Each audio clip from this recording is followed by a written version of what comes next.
Oi, galerinha! Se inscreve no canal, já dá logo curtir aqui e ativa o sininho para chegarem novas notificações de vídeos para vocês. Como vocês sabem, a redação do Enem ela é corrigida em forma de 5 competências. Tem a competência 1, 2, 3, 4 e 5. Cada uma delas vale 2 pontos. O objetivo é vocês chegarem a 1.000 pontos na redação. Vou repetir isso 1 milhão de vezes até vocês entenderem e colocarem isso na cabeça. A competência 1, demonstrar o domínio da modalidade escrita formal da língua portuguesa. O que é isso? Eles vão ver se você aprendeu gramática a sua vida toda, se você sabe formular uma frase corretamente. Então, duas coisas que vão ser avaliadas na competência 1. Todos os erros de vocês, de gramática, de acentuação, de pontuação, de tudo, vão ser avaliados nessa competência, tá? E outra coisa também que vai ser avaliada é a estrutura da frase. Se você sabe fazer direitinho, se você não fica quebrando as palavras, não repetindo. Então, essa parte vai ser avaliada aí. O que a competência 1 avalia? Estrutura sintática, as frases, você sabe fazer a frase direitinho, as orações, né?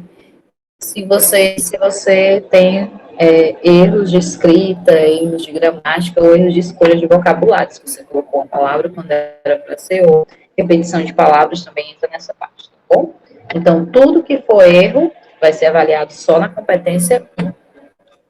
A competência 2 ele vai avaliar se você sabe o tipo textual, se você sabe escrever um texto dissertativo argumentativo, que é aquele, introdução, desenvolvimento e conclusão. Tá bom?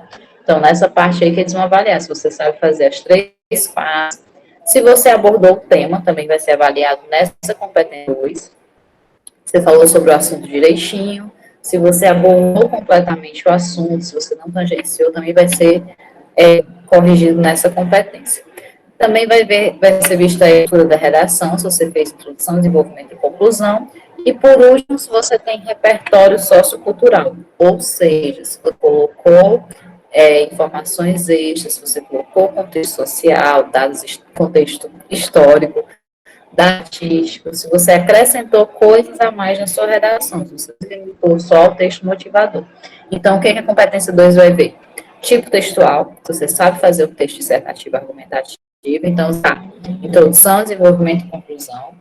O tema, você vai marcar lá na sua redação quais são as palavras mais importantes para você colocar no seu texto, e você vai acrescentar uma informação extra, ou uma citação, ou um contexto histórico. Não pode esquecer, porque senão você vai ficar abaixo de 160 pontos, tá? E na competência 3, que foi a última aula que a gente teve, vai relacionada aos argumentos. Se você sabe selecionar os melhores argumentos, se você sabe relacionar, organizar e interpretar essas informações. Se você não só fez jogar lá os argumentos e pronto, você viu fazer uma sequência direitinho para a pessoa entender o que você quer, tá bom? E também a questão de tangência do tema também vai ser aí. Se você defendeu bem o seu ponto de vista, se você desenvolveu as informações, ou se você só foi citando argumentos. Então, você tem que citar o argumento, tem que dizer por que, que ele é pertinente, o que é que ele traz de informação para o que você está defendendo, tá? E o projeto de texto, dá para entender que você pensou no texto como um todo, você pensou em escrever. Para facilitar essa parte do projeto de texto, você pode pensar em colocar na sua introdução um roteiro, já dizer mais ou menos o que vai ser abordado. Por exemplo, cita algumas palavras, algumas frases que vai ser o que você vai abordar no segundo parágrafo, no terceiro. Tipo, cita de forma concisa, né, de forma resumida, alguns dos argumentos que você vai usar. Tem que ter cuidado para não ficar repetitivo, tá? Ponto. A nossa terceira atividade de redação é baseada nas competências, por isso fui resumindo todas elas assim, rapidamente. A gente vai ler aí a terceira atividade de redação, a questão 1. Leia o texto da estudante baiana Marcela Souza Araújo, tirou nota máxima na redação do Enem 2016, cujo tema era Caminhos para combater a intolerância religiosa no Brasil. Em seguida, responda as questões sobre ele. No meio do caminho, já retoma o texto de Carlos Drummond de Andrade, né, sobre a pedra, e fica repetindo. No lineado, ela já começou o texto, já começou no título com uma citação, né, Lembrando que o título não serve para corrigir, tem que usar essa citação durante o texto também, tá? No limiar 21, a intolerância religiosa é um dos principais problemas que o Brasil foi convidado a administrar, combater e resolver. De um lado, o país é laico, que defende a liberdade ao culto e à crença religiosa. Por outros, as minorias que se distanciam do convencional e se afundam em abismos cada vez mais profundos, dados diariamente por opressores intolerantes.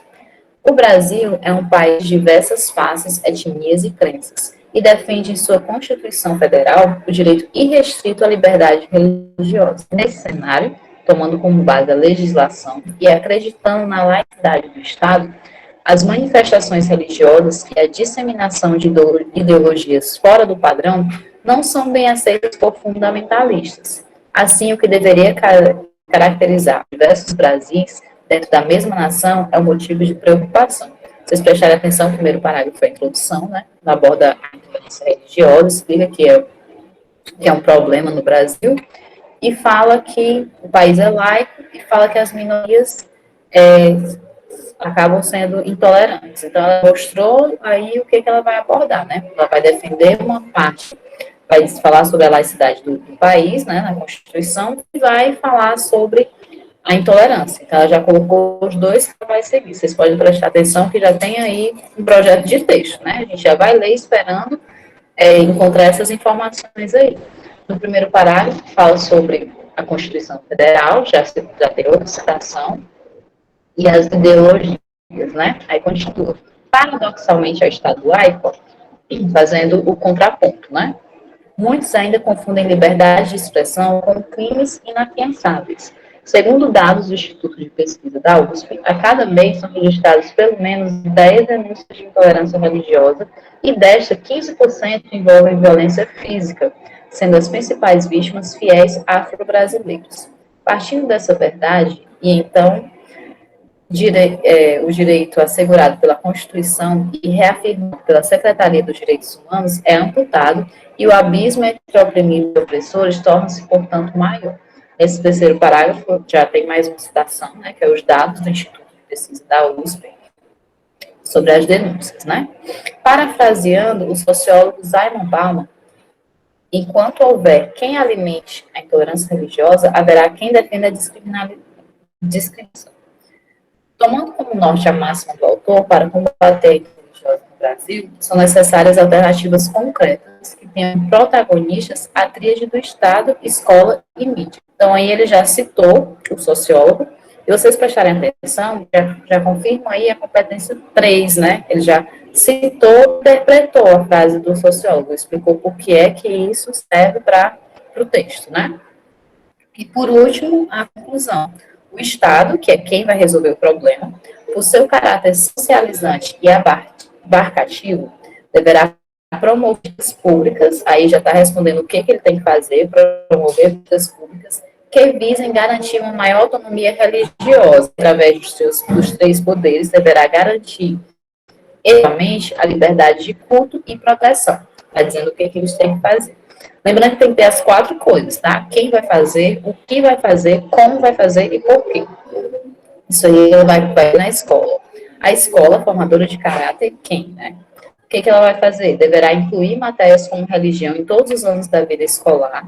A mídia, quarto poder, deverá veicular campanhas de diversidade religiosa a respeito das diferenças. Somente assim, tirando as pedras do meio do caminho, construir-se-á um Brasil mais tolerante. E a conclusão, informando quem vai fazer, o que vai ser feito, como vai ser feito, né? Incluir as matérias em todos os anos da vida escolar. Aí, qual é a nossa pergunta nesse texto aí? Qual é a tese, qual é a ideia central do texto? Vocês prestaram atenção que tem muitos argumentos, tem muitas ideias à parte, mas preste atenção na pergunta que está sendo feita. Qual é a tese? Qual é a ideia central? O que vai ser defendido, tá? Júlio, pode passar. Mercado.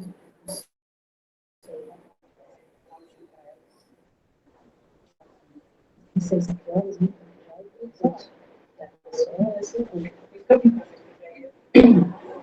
Essas duas aqui são rápidas, que é só comentar.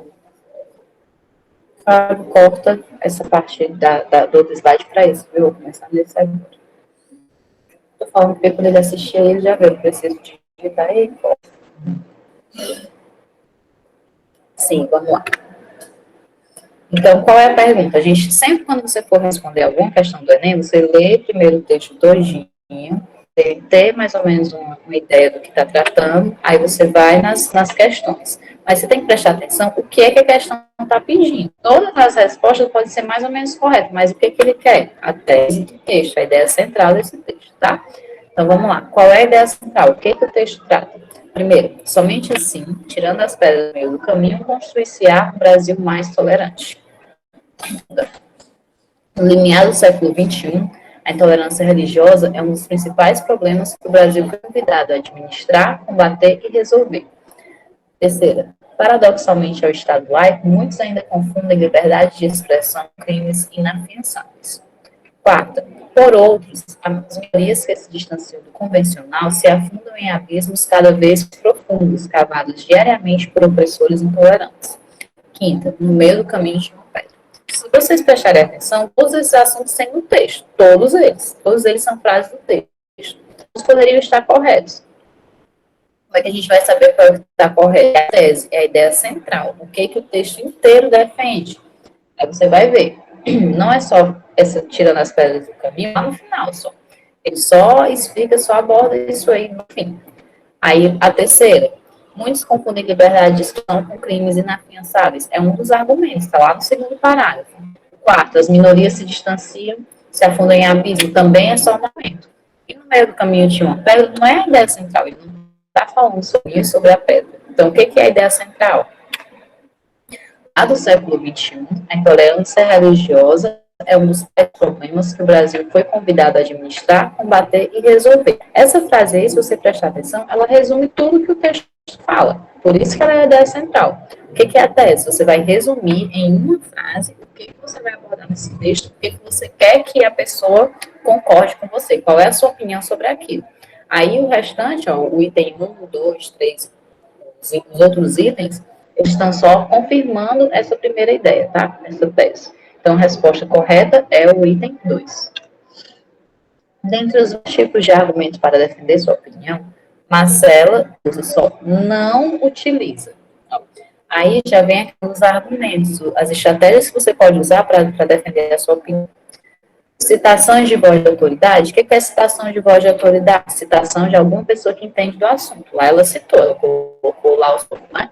Alusões históricas, ela usou? Sim, ela usou dados estatísticos, ela usou informações de órgãos importantes, né? Os dados estatísticos têm lá a porcentagem, órgãos importantes da USP, informações de documentos oficiais do país, ela usou lá da Constituição. Então, qual foi o único que ela não usou? Alusão histórica. Não citou um fato histórico relacionado a isso. No caso, qual que poderia ser sobre intolerância religiosa? A gente poderia citar a questão dos judeus, né, do nazismo, tudo. Seria uma alusão histórica boa para citar. Mas ela não citou, ela colocou todos os outros, menos esse. Pronto. Beijinhos, tchau, tchau. Se cuidem.